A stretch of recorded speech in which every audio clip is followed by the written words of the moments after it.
बिस्मिल्लाहिर्रहमानिर्रहीम। अस्सलाम वालेकुम viewers, welcome to my YouTube channel H F kitchen. अगर आप मेरे चैनल पर न्यू हो तो जल्दी से मेरे चैनल को सब्सक्राइब करें, लाइक करें, शेयर करें, साथ ही साथ बेल आइकन का बटन भी प्रेस कर दें ताकि मेरी आने वाली हर वीडियो का नोटिफिकेशन आपको मिल सके। आज मैं आपके लिए जो होम रेमेडी लेकर आई हूँ वो बहुत ही ज़बरदस्त है।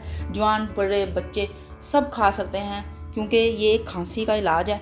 पुरानी हो, बलगम जैसी खांसी हो, जो सी मर्ज़ी खांसी हो, आप ये इस्तेमाल करवाएं और खांसी जो है वो बिल्कुल ख़त्म करवाएं। तो उसके लिए मैंने सबसे पहले लिया है काली मिर्च का पाउडर, अदरक का रस और मलट्ठी पाउडर और शहद। ये 4 चीज़ों से हम बनाएंगे, खांसी का इलाज करेंगे इस 4 चीज़ों से।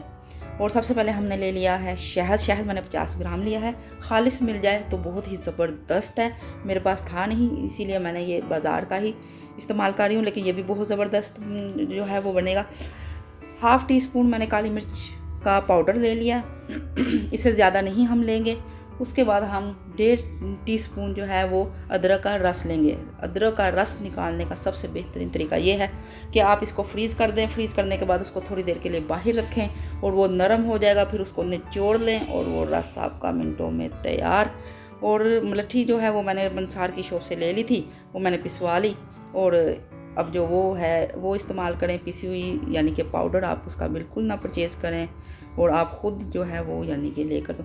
इसमें हाफ़ टी स्पून जो है वो आप इसमें ऐड करेंगे। इसको मिक्स करना है अच्छे से। इसको आप जितनी देर मर्ज़ी यानी कि इस्तेमाल कर सकते हैं, रख सकते हैं, इसको स्टोर कर सकते हैं। तकरीबन हफ्ते में 1 से 2 दफ़ा इसकी आप अपने घर वालों को, प्यारों को लाजमी जो है वो यूज़ करवाएं।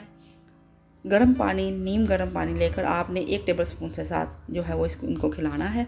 और एक जार ले लें आप कोई भी, और उसमें आप जो है वो स्टोर कर लें। और डेली के डेली जो है आप भी दे सकते हैं बच्चों को। और जैसे कि आपको पता है स्मोक है, सर्दियों का मौसम आ चुका है और हर जो है वालिदैन वो इसी चीज़ से परेशान हैं क्योंकि बच्चे तो ये चीज़ें खाने से बाज आते नहीं हैं। इस वजह से तो आप घर में ये चीज़ बनाएं, बच्चों को जैसे ही वो कुछ खाएं उनको ये खिला दें साथ ही। और मेरी वीडियो को लाइक एंड शेयर करें और मिलते हैं आपको नई रेसिपी के साथ। दुआ में याद रखें। अल्लाह हाफ़िज़।